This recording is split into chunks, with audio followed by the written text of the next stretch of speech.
आपका एक एक वीडियो है सर, देख लेना सर, आप तक पहुंचेगा तो मालूम नहीं, देख लेना सर। और कांग्रेस तो करी थी, किसान भी नाराज है, नौजवान भी नाराज है, महिला भी नाराज है, अग्निवीर भी नाराज है, कर्मवीर भी नाराज है।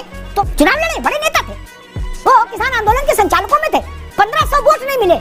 यही 24 में जो सूत्र हमने भारतीय जनता पार्टी को आधे से कम कर दिया, हमको तो उसी राह पर चलना है, हार हो या जीत हो, हम लोग पीडीए के साथ खड़े हैं। हरियाणा में भी पीडीए का नारा था, इतनी सीट नहीं दी आपको, पीडीए से थोड़ी सीट मिलेगी भैया। देश की संस्कृति के साथ जो खिलवाड़ किया जा रहा है कि आप मंदिर नहीं गए, आप आज क्यों नहीं बोले, आप आज क्यों नहीं नहा। कुंभ नहाना अलग विषय है और अपनी पार्टी की जय और पराजय में साथ खड़े होना कार्यकर्ताओं के अलग विषय है। इसका कुंभ से क्या लेना देना? % जनता नाराज हो किसी पार्टी से, उस पार्टी की हालत मालूम कैसी होगी, जैसे केजरीवाल की पार्टी की हुई हरियाणा में। नमस्कार दोस्तों, जनता दरबार की एक और धमाकेदार वीडियो में स्वागत है आपका। दोस्तों, आज का डिबेट होने वाली है राष्ट्रवादी पत्रकार अमिताभ अग्निहोत्री, सपा के प्रवक्ता भुवन भास्कर जोशी और कांग्रेस के प्रवक्ता विवेक नारायण के बीच में। दोस्तों, हरियाणा में चुनाव को लेकर डिबेट चल रही थी, जिसमें कांग्रेस के प्रवक्ता का कहना था कि चुनाव में छेड़खानी की वजह से हमारी पार्टी हारी है, इसके लिए हम हमारी पार्टी कोर्ट जाएंगे। उसके बाद राष्ट्रवादी पत्रकार अमिताभ अग्निहोत्री जी ने इसको जम के रेला, उसके बाद ऐसे भाषा में खड़ी खोटी सुनाई, उसे सुनकर आपको काफी मजा आ जाएगा। दोस्तों, आपसे अनुरोध है कि वीडियो को अंत तक जरूर देखिएगा। अगर आप लोगों ने अभी तक हमारे चैनल को सब्सक्राइब नहीं किया तो चैनल को सब्सक्राइब जरूर से कर लीजिए। चलिए मेन वीडियो को स्टार्ट करते हैं। चलिए शुरू करते हैं। किसान आंदोलन के बाद हरियाणा विधानसभा का चुनाव ये आया है क्या? इसके फैसले जनादेश की व्याख्या इस ढंग से भी होगी ही होगी। भाजपा अगर हरियाणा हार जाती तो आप कहते किसानों ने भाजपा को सबक सिखा दिया। क्या अब ये क्यों नहीं कहा जाए कि किसानों ने हरियाणा में भाजपा के माथे पर रोली चंदन लगा दिया? ये क्यों नहीं कहा जाए? बड़ा सवाल है।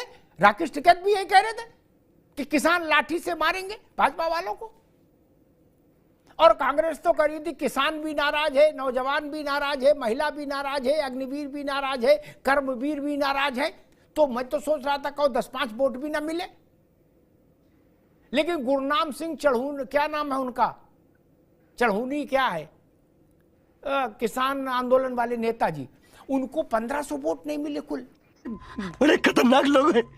चुनाव लड़े बड़े नेता थे, वो किसान आंदोलन के संचालकों में थे, 1500 वोट नहीं मिले। विवेक जी बताओ, जिनके कंधे पे आप चढ़ के बंदूक चलाना चाहते थे, उनके कंधे ही ऐसे थे कि उनको खुद 1500 वोट नहीं मिले, वो आपको क्या दिलाएंगे? राहुल जी और प्रियंका जी नहीं है देश में। राजनीतिक व्यक्ति के तौर पर ऐसे अवसरों पर नेता रहता है उपस्थित, जीते चाहे हारे। जीतता है तो मिठाई खाने और खिलाने के लिए मौजूद रहता है, और हारता है तो कार्यकर्ता के कंधे थपथपाता, कहते चिंता नहीं करो फिर लड़ेंगे। घर के मुखिया से ये उम्मीद की जाती है विवेक जी, नहीं? आपको लगता है कि हरियाणा का जो परिणाम कांग्रेस के लिए आया, अब इससे आप लोगों को थोड़ी सहूलियत हो जाएगी? इंडिया अलायंस के भीतर जो जद्दोजहद चलती थी, बाहां उमेटने का काम चलता था, जिसको अंग्रेजी में बोलते आर्म ट्विस्टिंग, हिंदी में बोलते बाहां उमेटना, अब आप लोगों का भी थोड़ा पड़ला भारी रहेगा, बोले ना ये नहीं चलेगा। अबू आजमी को भी महाराष्ट्र में थोड़ी राहत हो जाएगी। मैं बताना चाहता हूं भारतीय जनता पार्टी के प्रवक्ता साथी को, समाजवादी पार्टी जम्मू कश्मीर में पहली बार चुनाव लड़ी है। हमारा बिल्कुल नया संगठन था, आज हमारी वहां एंट्री हो गई है। निश्चित तौर पे परिणाम नहीं आया, लेकिन वहां पर पहली बार हम लड़े हैं। जम्मू कश्मीर में आप कब से चुनाव लड़ रहे हो? यह आपका विवेक है, आप कानून के विद्यार्थी हैं, का लॉ वकील है, आपको पता होगा आप कब से लड़े हो। और आपके कार्यकाल में जो आपने पूरे विश्व में फैलाया, इंडिया में नहीं विश्व में फैलाया, कि हमने धारा 370 का, आपने अन्य जो चेंजेस वहां पर करे, उनका भी सर्टिफिकेट आपको जनता ने देने का काम करा है कि आपकी पूरे जो बहुमत के आंकड़े से आप कितने दूर हैं। पहला विषय, हम लोग वहां अपनी हार स्वीकार करते हैं। हम लोग 20 सीटों पे लगे थे और हमारा नया संगठन था, हम पहली बार लड़े थे। पहला विषय तो ये आपके लिए विषय है। दूसरा विषय, अब मैं आपका भी अमिताभ जी जवाब देना भाई, आप तो क्या मैन क्या कहते हैं अंपायर है, आपके बात का जवाब दिए बिना खिलाड़ी कैसे खेल सकता है? तो मैं आपको बहुत ईमानदारी से बताना चाहता हूँ, हम लोग संभाव के लोग हैं। माननीय अखिलेश यादव जी का विजन बड़ा है। निश्चित तौर पे हमारी जो लड़ाई है वो पीडीए की लड़ाई है, सामाजिक न्याय की लड़ाई है, जाति जनगणना के नाम है।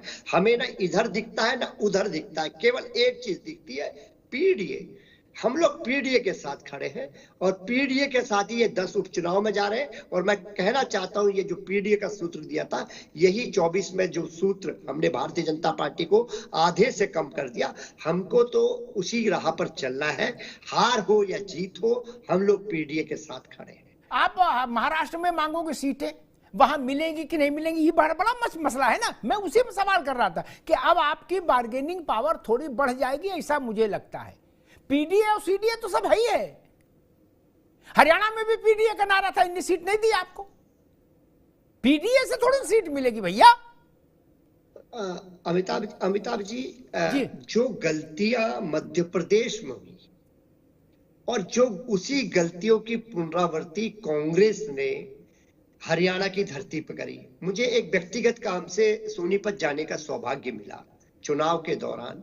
मैं ईमानदारी से कहना चाहता हूं, वहां पर भारतीय जनता पार्टी के खिलाफ माहौल था, क्योंकि मैं ज्यादा नहीं 8-10 लोगों से संपर्क कर पाया। चीटिंग करता है तो ये तो लोकतांत्रिक देश है, हर आदमी को अपने तरीके से अभिव्यक्त करने की आजादी है, अपने तरीके से बात करने की बात है।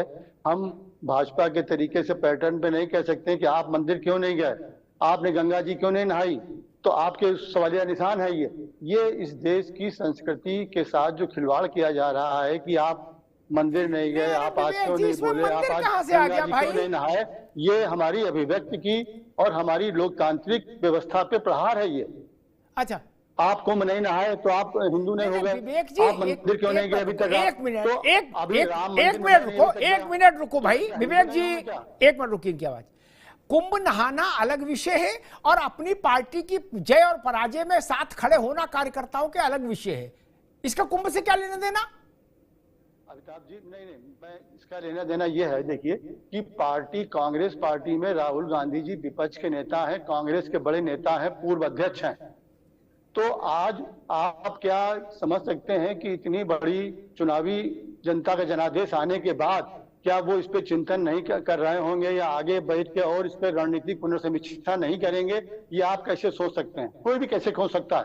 अब रही बात महाकुंभ की, तो ये बात इसलिए मैंने इस परिप्रेक्ष्य में कही कि देखिए ये भाजपा तो अक्सर सवाल खड़े करती है कि वो जनेऊ पहनते हैं तो वो नकली हिंदू हैं, और हम अगर जनेऊ पहनते हैं राहुल जी हिंदू है नहीं है इस पर विवेक भाई, हिंदू नहीं, राहुल जी हिंदू है नहीं है इस पर किसी दिन और चर्चा करेंगे। आज ये विषय नहीं, आज तो हरियाणा है, उसका बड़ा असर है।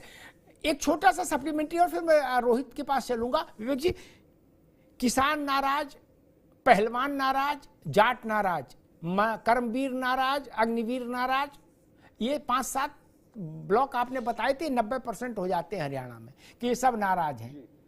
क्या कांग्रेस अब अपनी बात वापस लेगी और ये मानेगी कि हाँ उसका थर्मामीटर खराब था, वो जो रीडिंग दे रहा था उसको वो गलत थी, फॉल्स रीडिंग थी? क्योंकि अगर सब नाराज होते 90% जनता नाराज हो किसी पार्टी से, उस पार्टी की हालत मालूम कैसी होगी?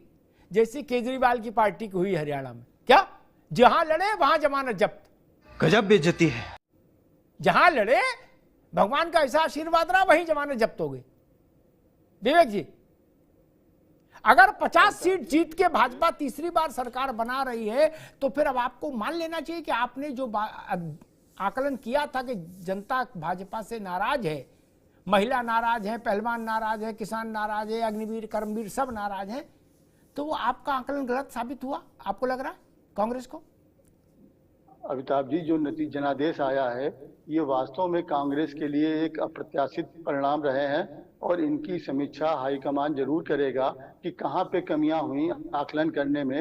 और जो आप बता रहे हैं ये सारे वर्गों में नाराजगी थी, लेकिन उसके बाद जिस तरह के जो नतीजे आए हैं तो इस जनादेश को तो हम स्वीकार करते हैं, लेकिन इसमें कहाँ पे कमियां रह गई उनको आगे सुधारेंगे हम, क्योंकि कांग्रेस का इतिहास तो देश को आजाद कराने से लेकर देश को आगे बढ़ाने तक का रहा है। देखती है, वरना मैं ऐसे गाली दूं, ऐसे गाली दूं ना, जिंदगी भर याद रखें ये।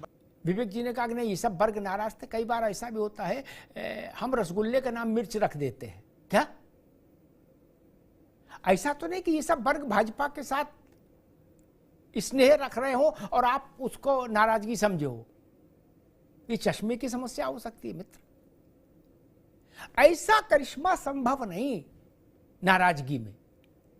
यह हो सकता था कि भाजपा और आपके बीच में नेक इन नेक की लड़ाई हो जाती, तो भी मैं मानता कि भाई थोड़ा नाराजगी थी इसलिए भाजपा को नीचे, तो पिछली बार से ज्यादा, इसलिए इस मसला। वीडियो को अंत तक देखने के लिए धन्यवाद। आज का ये डिबेट वीडियो आप लोग को कैसा लगा आप लोग कमेंट सेक्शन में अपनी राय जरूर दे सकते हैं। अगर आप लोग अभी तक हमारे चैनल को सब्सक्राइब और वीडियो को लाइक नहीं किए तो एक वीडियो को लाइक जरूर से कर दीजिएगा। चलिए दोस्तों, मिलते हैं कोई और लेटेस्ट डिबेट वीडियो में, तब तक के लिए जय हिंद, जय भारत, वंदे मातरम।